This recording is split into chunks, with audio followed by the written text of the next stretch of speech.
Assalamualaikum warahmatullahi wabarakatuh. Alhamdulillah alamin wa bihi nasta'inu ala umurid dunya waddin. Wassalatu wassalamu ala asrofil anbiya'i wal mursalin wa ala alihi wa sahbihi ajma'in. Wala haula wala quwata illa billahil aliyyil azim. Allahumma ya muqallibal qulub sabbit qulubana ala dinik. Allahumma ftah qulubana ka futuhil arifin wa nawwir qulubana bihidayatil yaqin. Alhamdulillah para ibu, para bapak, kita meneruskan kembali yes. Mudah-mudahan kita dipaparing kesehatan terus ya.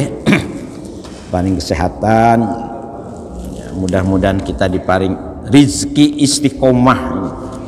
Kita rawat rizki istiqomah, mau melaksanakan kebaikan nih, mari kita rawat, kita syukuri agar betul-betul bisa menjadi rabuk ya, untuk meningkatkan amal ibadah kita. Alhamdulillah kan kalau bongso urusan dahar itu pun cekap sedaya nggih. Alhamdulillah. Dahar niku pakaian pun cekap sedaya nggih. Alhamdulillah. Pun gadah griya sedaya to. Alhamdulillah. Bahkan pun begadah wonten sing gadah kalih barang nggih. Nah, gadah griya artinya sandang sampun, papan sampun, pangan sampun. Sing mahal niku saniki rizki kesehatan niku sing mahal saniki ya, ditambah lagi rizki istiqomah nggih. Mudah-mudahan kita semua dipaparing rizki istiqomah kali rizki kesehatan. Alhamdulillah kita teruskan lagi. Nah kemarin itu durung tutup sampai 5 ma'ahum kan musaddiqal 5 ma'ahum. Nah ini ayat ini kan masih menjelaskan tentang bangsa Yahudi, bangsa Nasrani di saat Al-Quran ini diturunkan dan Rasulullah juga bertugas menyampaikan dakwah, bertugas menyampaikan perintah-perintah Gusti Allah juga sama kepada umat-umat yang dulunya sudah beriman kepada Allah dan para rasulnya di saat itu. Nah, karena rasulnya ganti, maka rasul yang baru juga dapat tugas untuk menyadarkan. Makanya ditambahkan qul falima taqtuluna anbiya Allahi min qablu in kuntum mu'minin. Akhir ayatnya seperti itu. Kul, nah, ini perintah Gusti Allah. Nah yang diperintah sinten? Rasulullah Nabi Muhammad Shallallahu Alaihi Wasallam. Kul, katakan wahai Nabi Muhammad, katakan kepada siapa? Lahum, marang Yahudi lan Nasrani. Nah, apa yang dikatakan kados niki bikin pertanyaan, yang pertanyaan itu menohok. Sebetulnya menohok ngilokno. Falima taqtuluna anbiya Allahi, mengapa kalau kamu betul-betul beriman ya kan, mereka mengatakan qalu nu'minu bima unzila alaina. Nah ayat itu diperjelas ya. Kalau memang kalian itu nu'minu bima unzila alaina, katanya kalau memang kamu itu betul-betul beriman kepada apa-apa yang diturunkan oleh Allah kepada kamu semua, yaitu maksudnya At-Taurat. Nah, itu. Maka mengapa kamu membunuh? Wattaqtuluna itu mengapa sira kabeh Bani Israil kamu membunuh sinten? Anbiya Allahi, membunuh nabi Gusti Allah. Nah, ini yang perlu kita perhatikan. Jadi kait Bani Israil itu luar biasa. Itunya itu apa namanya dableknya itu bucu pinter, ngelabui juga pinter, ipo-ipo juga pinter kan. Tetapi mereka ini betul-betul kafir sebetulnya. anbiya min qablu in kuntum mu'min. Jadi kenapa kamu ini membunuh para nabi-nabi Allah ya, sebelum Al-Qur'an itu diturunkan? In kuntum mu'minin, kalau betul-betul kalian itu betul-betul menjadi orang yang beriman kepada apa? Kepada kitab Taurat. Karena apa? Karena di dalam Taurat, di dalam Injil, di dalam Zabur juga sama, yaitu perintah beriman kepada Gusti Allah dan perintah taat kepada Rasul yang membawa kitab suci itu. Jadi di dalam kitab Taurat itu waqad nuhitum, nah itu fiha angkot selihim. Nah ini, padahal di dalam kitab Taurat itu benar-benar sudah dilarang untuk kalian ya. Untuk dilarang apa? Angkot selihim, yaitu membunuh para nabi Allah Subhanahu wa Ta'ala. Nah, khitab itu ayat ini diturunkan, maksudnya itu wal khitabu lil maujudina fi zamanin nabiyina. Jadi khitab, ajakan, seruan ayat ini turun waktu itu, yaitu ketika apa? Ketika mereka Bani Israel, orang Yahudi dan orang Nasrani ada di zaman Nabi ya, itu. Ya sampai sekarang. Jadi sampai sekarang mereka itu ya tetap masih mendapatkan ayat ini ya. Jadi, nah, ya kita artinya kita harus mantep, jangan ragu lagi kalau memang agama Islam itu ya sudah terakhir ya. Nah, tidak ada lagi agama dan tidak perlu lagi mengikuti ajaran-ajaran sebelum agama Islam. Mestinya seperti itu. Wong presidennya sudah ganti kok. Sing diimani kok presidennya ya, kan. Nah, kalau kita mau jujur, orang yang masih mengimani agama-agama sebelum Islam itu ya orang ngelindur, bahasanya ngelindur mestinya. Tetapi kita gak boleh seperti itu, karena memang ini iman itu kadang-kadang memang ini pelik ya. Di saat kita suruh berdakwah kados ngeten iki, tetapi di saat yang lain hidayah itu genggaman Allah Subhanahu wa Ta'ala. Memang ini tugas kita ini kan hanya sekedar ya, nindakake dawuh ya.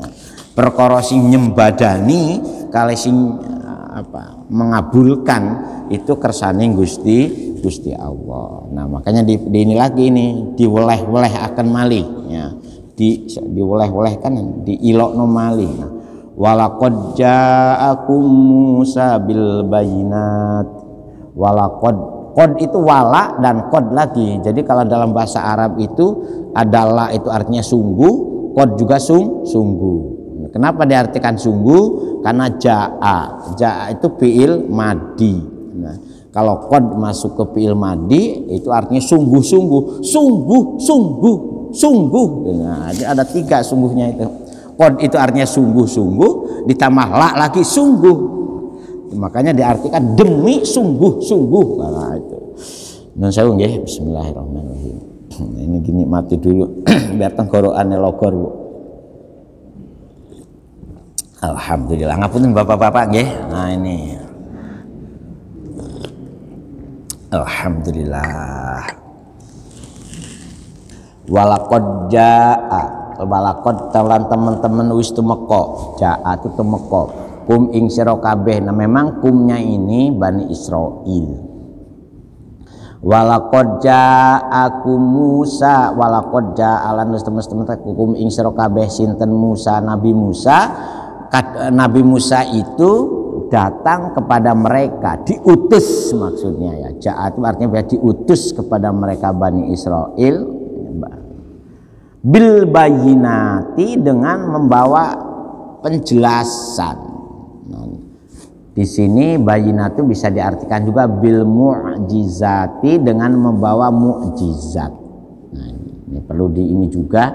Jadi para nabi itu memang dibekali mukjizat, tapi mukjizat itu hanya digunakan di saat-saat kepepet, mendesak.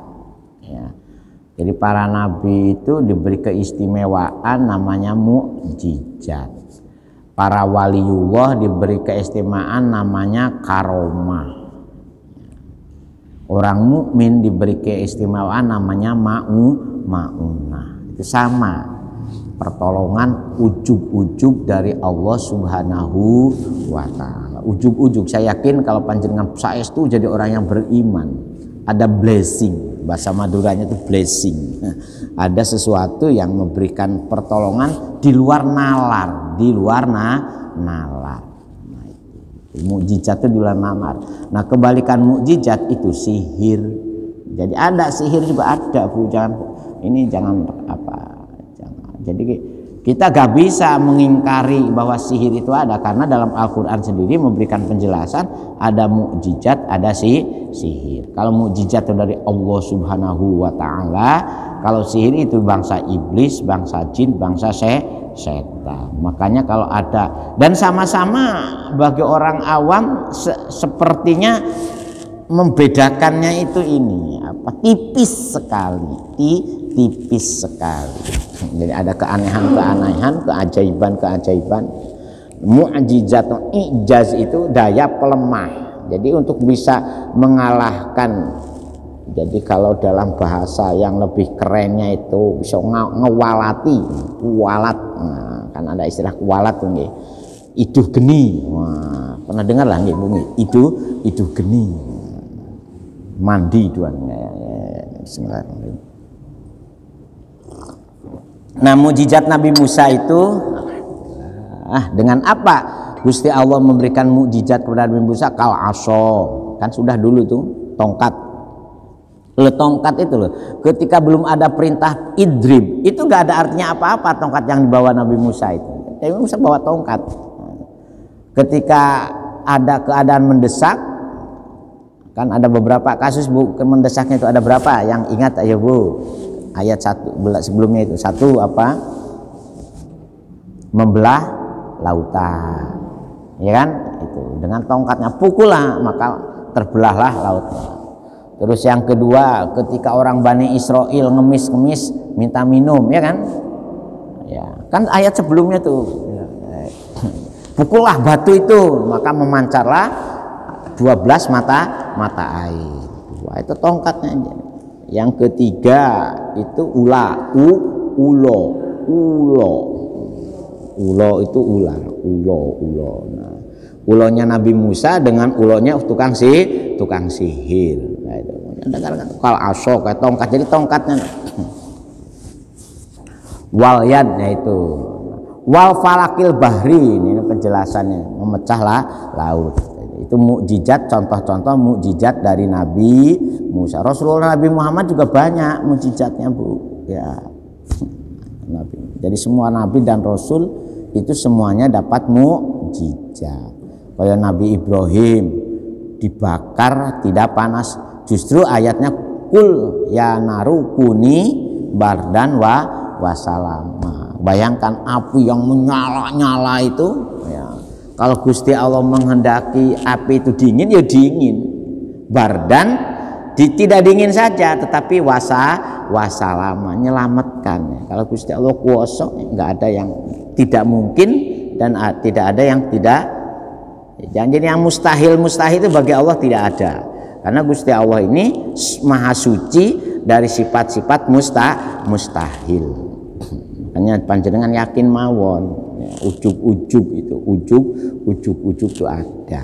Tetapi ingat, apa bedanya pertolongan dari Gusti Allah dan dari bangsa non Gusti Allah, liane Gusti Allah? Kalau dari Gusti Allah itu gak dicari-cari ujug-ujug, tetapi dari liane Gusti Allah diusahakan. Nah, itu golek-golek. Summa takhatumul ijla. Nah, ini ketika Nabi Musa membawa dakwah, tahu-tahu sumata khotum nulin gawe sira kabeh Bani Israil nyembah al ijla ing pedet.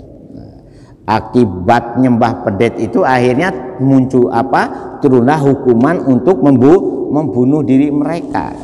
Walaupun menurut penafsiran lain tafsir Sufi. Nah, yang dimaksud bunuh itu bukan bunuh dirinya, tetapi bunuh nafsunya supaya kembali lagi iman kepada Allah Subhanahu wa taala. Ya, kita ini ya kita memang pentingnya ngaji itu supaya kita punya banyak wawasan, ya, punya banyak ilmu lah, sehingga gak kagetan, tidak kagetan. Ada ini coba begini, kok ada ini begini, kan gak kagetan. Ai ilahan tegese sebagai sesembahan, pedet dari emas. Namanya juga sama. Siapa? Musa Asamiri. Ada nabi palsu, ya, mimba dahabihi ilalmi kesawuse. Nabi Musa ditugasi lagi untuk pergi selama berapa hari? 40 hari kan. Jadi ayat ini hanya mentahqiq kembali ayat sebelumnya itu di dalam surat Al-Baqarah sebelumnya itu, ayat-ayat sebelumnya itu. Wa antum utawi sira kabeh Bani Israil iku zalimuna, tegese wong-wong kang zalim. Abiti khodihi, dolim dengan apa? Disebabkan karena kamu nyembah ijla. Makanya kata dolim di sini artinya syirik. Ya, jadi kalau kita nyembah liyane Gusti Allah itu, inna syirka la zulmun azim, maka sungguh syirik itu ada perbuatan zalim yang sangat besar. Nauzubillah min zalik. Nah, yang repot itu syirik dengan karpe dewe itu. Ya, makanya kalau ini pentingnya kita ngaji tasawuf juga, Pak. Jadi kalau minggu yang lalu nanti suatu ketika kita juga ngaji, paling tidak kalau tidak sahih Bukharinya ya Jawahirul Bukhari ya. Jadi ada ulama yang metili hadis-hadis tertentu di dalam Sahih Bukhari, namanya Jawahirul Bukhari. Insya Allah kapan-kapan, kalau dulu juga di masjid ini sudah ngaji Riyadus Sholihin ya, ketika almarhum Prof Syekh masih ada. Riyadus Sholihin itu lakone tiang-tiang soleh, hadis juga isinya. Jadi cuplikan-cuplikan dari hadis sahih dari Bukhari dan Muslim.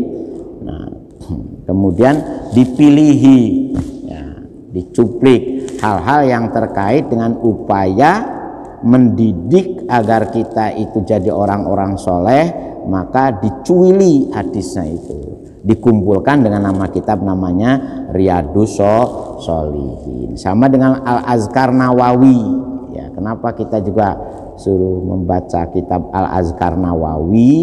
Karena ternyata doa-doa dari sekian banyak hadis yang bertebaran itu oleh Syekh Imam Nawawi dikumpulkan, digabung ya, dicupliki lagi. Nah, proses pencuplikan dari hadis-hadis induk itu namanya takhrijul hadis, hadis. Menurut ilmunya itu seperti itu, Bapak. Nah, kenapa kita penting juga untuk bisa menambah, nah, supaya kita ini tidak aneh ya ketika ada orang yang punya pendapat sing aneh. Makanya kan di dalam Al-Azkar Nawawi itu kan sampai doa ngilon saja ada nggih. Sudah kan mestinya doa ngilon. Ngilon apa, Bu? Ngoco nggih. Doa berpakaian, doa ngoco ya. Jadi ternyata tertib sekali tuntunan kita ini, ajaran Islam ini. Apalagi doa gauli suami istri. Wong doa milon saja ada, doa masuk WC, doa keluar WC, doa masuk masjid, doa keluar masjid, nggih, doa masuk rumah. Apalagi rumah setelah ditinggal berminggu-minggu kosong, begitu masuk kita harus ya, di samping doa juga harus membaca beberapa ayat Al-Qur'an. Karena kita khawatir rumah kita ini juga seneng dienggoni bangsa jin, karena populasi bangsa jin itu lebih banyak dari bangsa manusia. Yang jamaah juga gitu, bapak-bapak kalau panjenengan sumerap, samping kanan kiri itu ya di samping menuso juga bangsa jin ono sing jamaah. Ya, kalau bapak sumerap, makanya kenapa kalau dalam Islam itu jamaah harus rapat ketika tidak ada pandemi, ya itu supaya tidak diseseli oleh yang alladzi yuwaswisu fi sudurina. Tapi karena kita dalam masa pandemi, yaitu diupayakan sementara. Makanya kita berdoa mudah-mudahan pandemi ini segera berakhir supaya kita hidup normal kembali. Salaman gak oleh. Padahal salaman itu man sopahani aw sopahaman sopahani daholal jannah. Kata Nabi, barang siapa yang bersalaman karo aku atau bersalaman karo wong yang pernah bersalaman secara turun temurun, nah itu dakholal jannah, maka orang itu diampuni segala dosanya dan dijamin masuk surga. Nah, sampai-sampai caranya bersalaman seperti apa itu dijelaskan oleh dalam hadis itu. Ya salamannya ketemu ini, tempelan sing putih tangan kita ini, batni itu ya harus ketemu dengan sama. Ini enggak salamannya ini sekarang atau gini, karena itu kan lucu, ini enggak ono ceritane. Tetapi karena dalam kondisi pandemi, tetapi ada juga yang tetap salaman tapi ya gowo ini habis salaman langsung kan itu kan, itu jogo, ini jogo. Karena ternyata ya mudah-mudahan mawon pandemi segera berakhir ya, supaya kesempurnaan kita melaksanakan tuntunan Gusti Allah itu, nah, mulut ditutup. Nah, kalau ibu-ibu tutup mulut itu alhamdulillah menambah nutup auratnya kan. Oleh karena itu diniati penutup mulut mawon. Jadi wa id akhadna mitsaqakum wa rafa'na faqumut tur. Nah ini riwayat ini menjelaskan wa id akhadna lantat kana wis padha ngalap sira kabeh Bani Israil Gusti Allah ya, mundut ingsun Gusti Allah mitsaqakum ing janjine kalian semua. Mereka tuh berjanji juga gitu loh. Janjinya apa? Alal amali bima fit taurati. Janjinya Bani Israel, Baninya Yahudi itu mereka bersumpah di hadapan akhodna ini bukan langsung di hadapan Gusti Allah, maksudnya Bu di hadapan Nabi Musa. Jadi karena Gusti Allah kan tidak ngejowantah, tidak jelegreg. Nah, yang jelegreg Nabi Musa. Nah, makanya Bani Israel ketika di hadapan Nabi Musa mereka juga berjanji bersumpah akan melaksanakan apa-apa yang ada di dalam Taurat, alal amali bima fit taurati wa rafa'na faqumutur. Dan janji itu ya ini ada yang ada yang menjelaskan secara luas, secara gamblang, yaitu untuk memberi semacam pengukuh ya. Makanya Gusti Allah itu seolah-olah ya, ngangkat Gunung Sinai, yaitu Gunung Sinai ya, mengangkat. Jadi sebetulnya ini simbolik Bu, untuk menunjukkan pengukuhan ya, jadi untuk mengokohkan benar-benar, jadi seolah-olah kalau kamu itu hianat janjimu ya awakmu akan ditumplek. Nah itu loh, ditumplek oleh Gunung Sinai itu, diamblesno gitu loh maksudnya itu kan, itu maksudnya itu. Jadi makanya di sini kalau kamu ini imtana'tum min qubuliha liyasqutu alaikum waqna, kalau seandainya kamu tidak mau melaksanakan, tegese nolak, maka Gunung Tursina itu arep diamblekno. Nah, dan ini ternyata banyak juga kan kejadian kalau sudah saking berbuat jahatnya, maka Gusti Allah langsung menimpakan azab maksudnya. Nun sewu ya, seperti saya sudah sampaikan ke bapak-bapak, seperti kasus Lapindo itu ternyata di dalam komplek itu kan ada pabrik minuman keras, ada tempat maksiat yang sudah kebablasan. Ya, seperti Laupaksi di mana tempo hari di Sulawesi itu ternyata pantai itu ya juga pantai tempat maksiat yang semua kemaksiatan ngelumpuk di situ. Jadi sudah ada. Nah, karena apa? Karena Gusti Allah tidak akan mentimpakan siksa kalau kita ini orang yang masih banyak istighfar. Kalau sudah kebablasan ya wajar diingatkan. Nah, ini mudah-mudahan juga pandemi ini apakah dengan pandemi ini kita cita kabur terus, cirumongso manusia itu hebat, cirumongso manusia itu kuosonya kebablasan, tidak sadar kepada karena apa doharul fasadu fil bari wal bahri maka ini kan tujuannya untuk la'allahum yarji'un, untuk kembali. Untuk mestinya ya jamaah semakin banyak, orang istighfar semakin banyak, nyuwun Gusti Allah semakin tumemen. Makanya di jamaah kula ini kadang-kadang kumpul kali teman-teman jamaah ini saking abote nyonggo. Nah, ini makanya ada gerakan nariyah yaitu nyuwun Gusti Allah. Nah, sholawat nyuwun supaya Gusti Allah betul-betul segera mengakhiri tiap malam Bu. Kalau dulu masjid 4.444 setiap malam Jumat di masjid ini. Hasilnya ya alhamdulillah kan sekarang ya masjidnya ya iso jamaah kata. Ya mudah-mudahan kapan-kapan lagi ada gerakan lagi ya. Gerakan nariyah, gerakan. Kalau jenengan dalu-dalu terutama kalau panjenengan ada putra sing dablek ya, wangel pados rezeki, kayaknya udah usaha apa kok gagal terus. Monggo ditirakati tiap malam dengan semaut surah apa sholawat nariyah.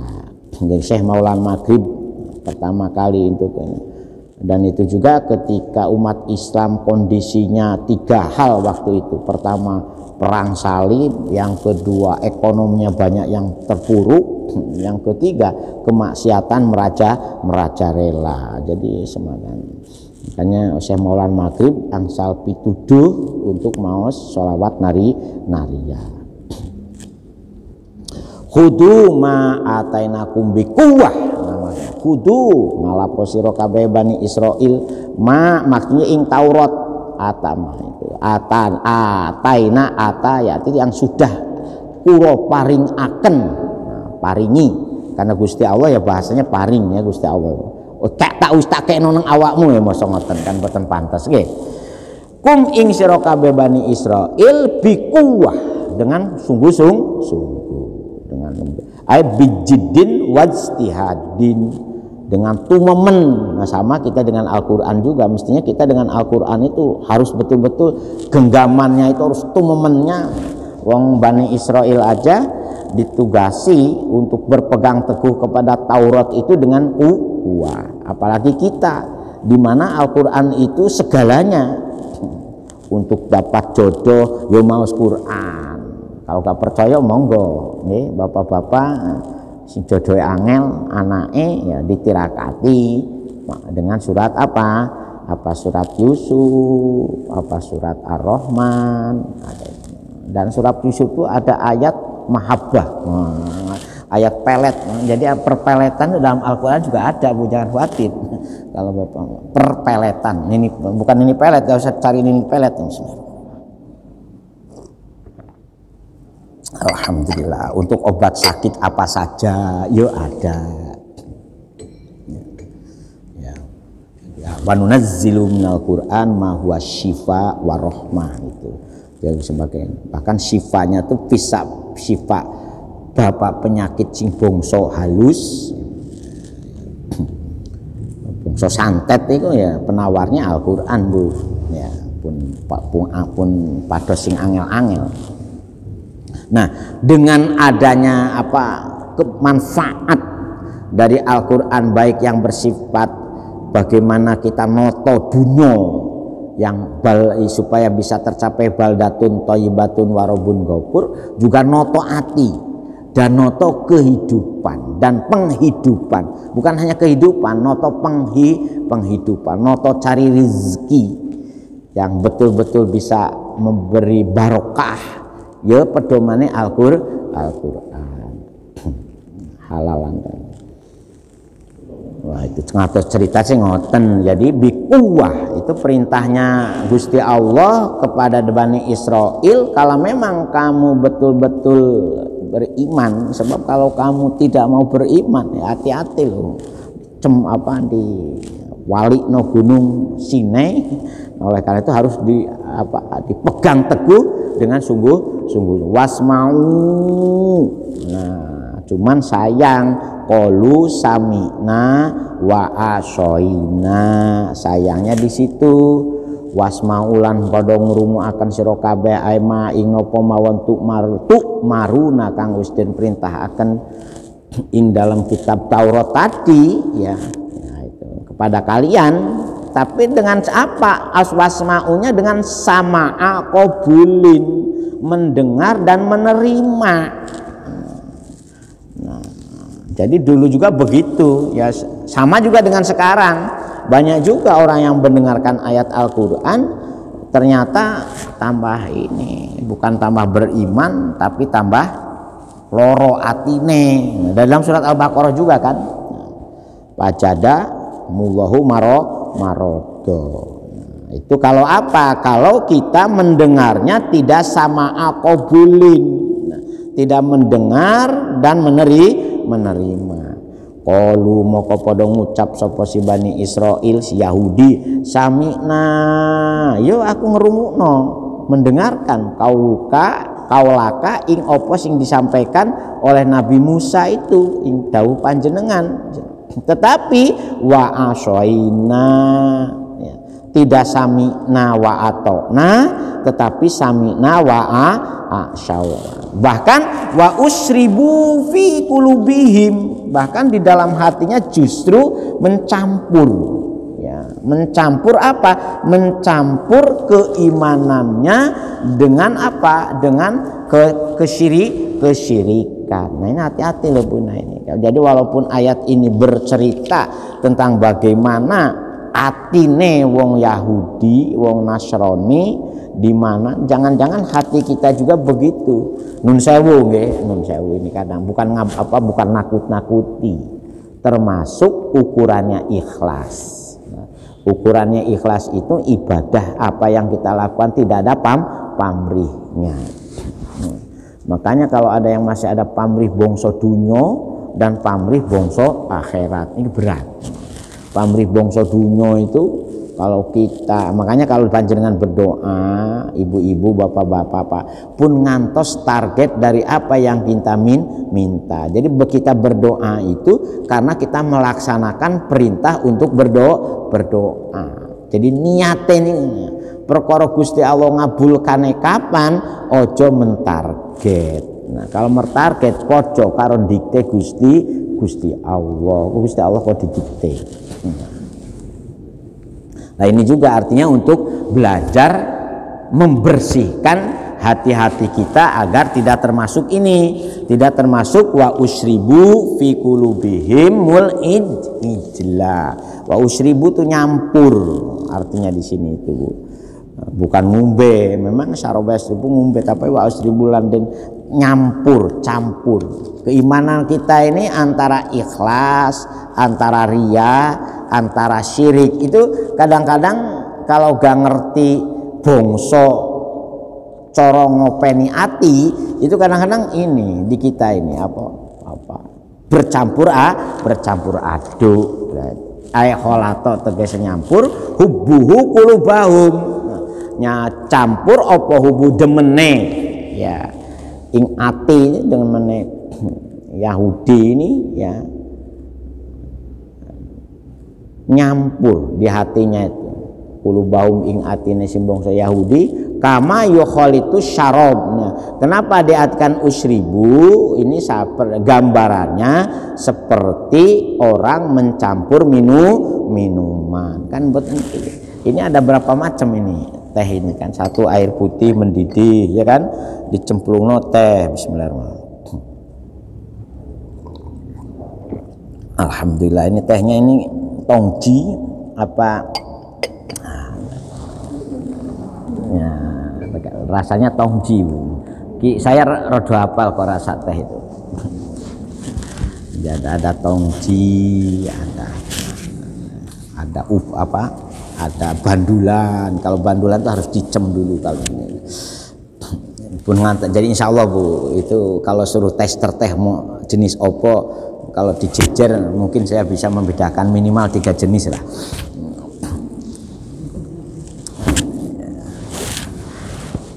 Mencampur bikuprihim karena kupure Bani Israil. Nah kalau seperti itu maka dilokno malih oleh Gusti Allah itu kul bi sama nabi sama ing kuntumu mini kul bi sama ya'murukum bihi imanukum ingun.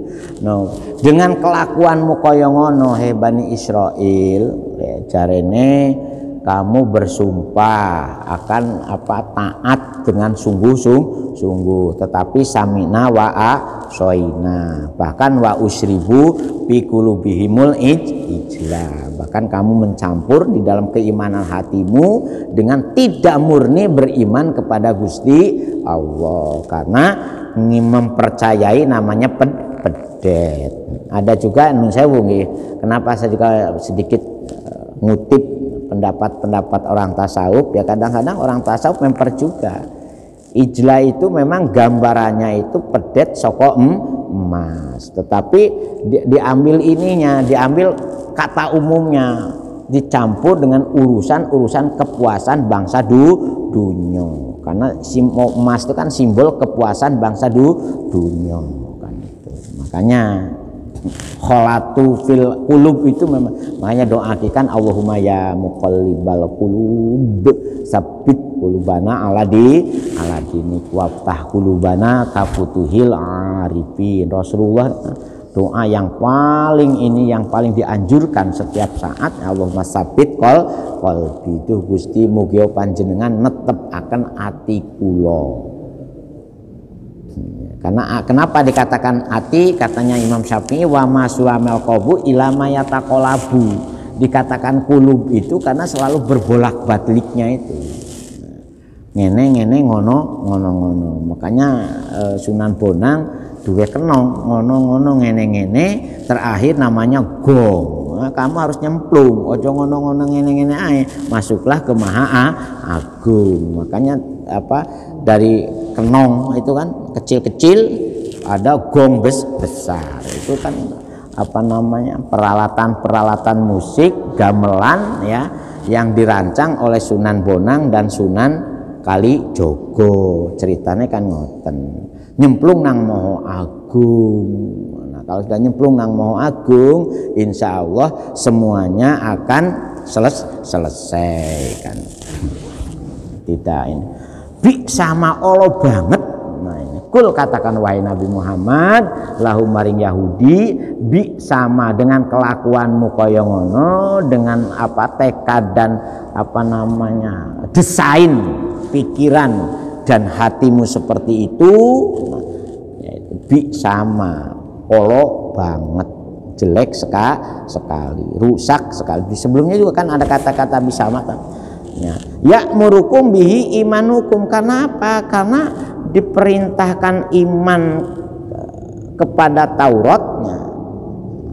Tetapi kamu dengan apa? Justru kamu ibadatul ijli, kamu nyembah pedet. Maka jelek sekali.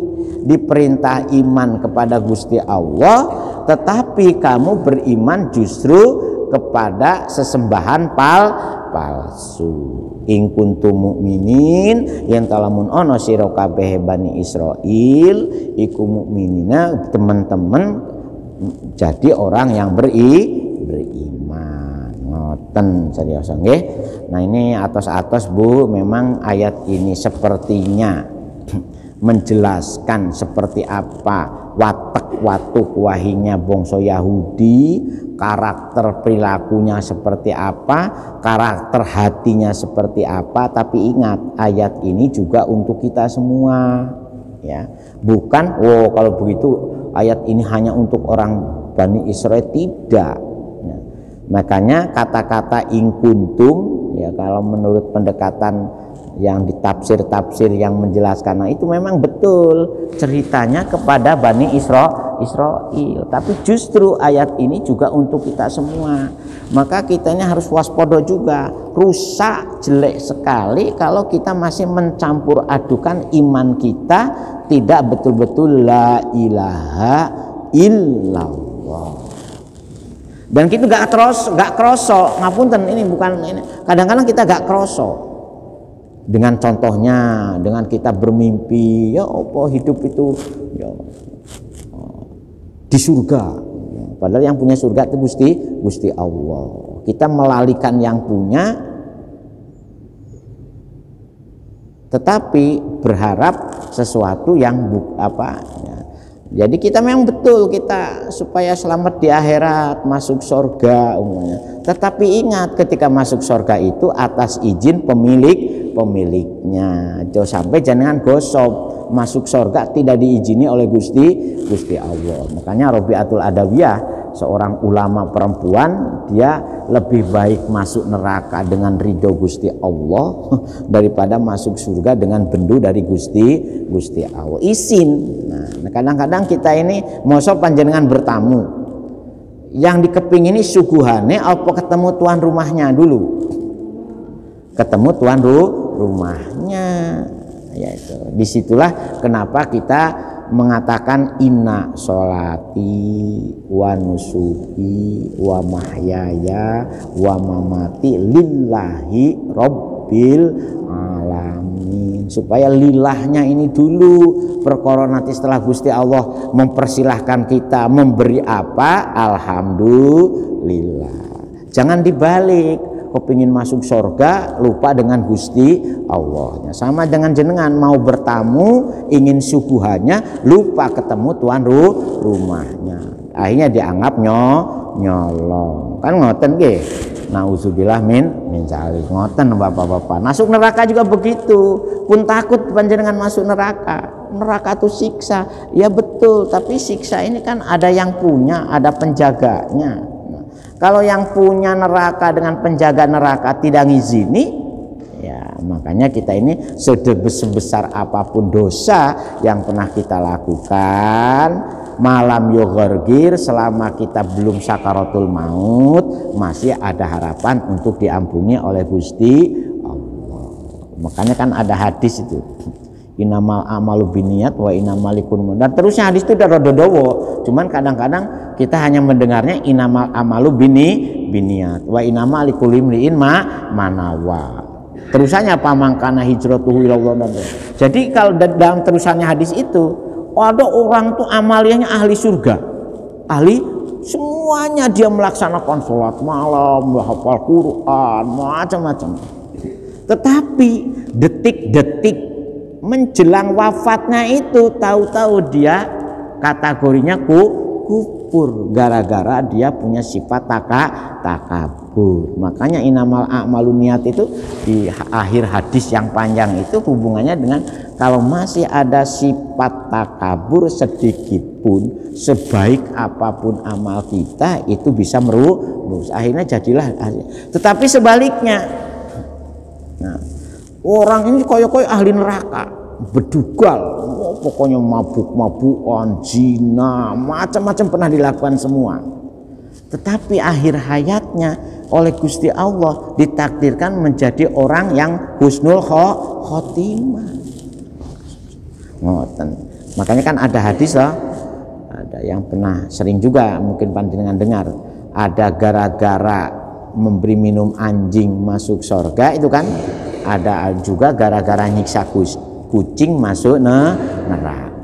Makanya monggo sing rajin-rajin ini ibadah kita juga dibersihkan dari sifat-sifat syirik. Jadi wa usribu itu garis bawahi itu Bu, wa usribu fi qulubihimul ijla. Itu jangan dianggap bahwa ini hanya ngarani orang-orang Bani Israel, orang-orang pengikutnya Nabi Musa di saat suruh beriman tahu-tahu dia nyembah pedet. Tapi ini kan hatinya bercampur antara syirik dengan iman. Nah, Makanya suatu ketika penting juga itu ngaji kitab Riyadhus Shalihin. Bahkan ada syarahnya lagi namanya Dalilul Falihin itu, yang sudah itu sampai 4 jilid syarahnya itu. Karena apa? Karena ternyata kalau untuk mendidik jadi orang soleh itu ya tidak mudah, terutama soleh atine, bening atine, ilaman atawaha biqalbin salim. Monggo nggih sami-sami kita memohon pada Gusti Allah, mudah-mudahan dengan rajin kita sama-sama belajar ini supaya kita bisa selalu memperbaiki. Nah, kalau tidak ada yang usul, mari kita sama-sama berdoa ya. Al-Fatihah. A'udzu billahi minasyaitonir rajim. Ya ibadiyalladzina amanu inna ardi wasi'atun fa'iyaya fa'budun. Kullu nafsin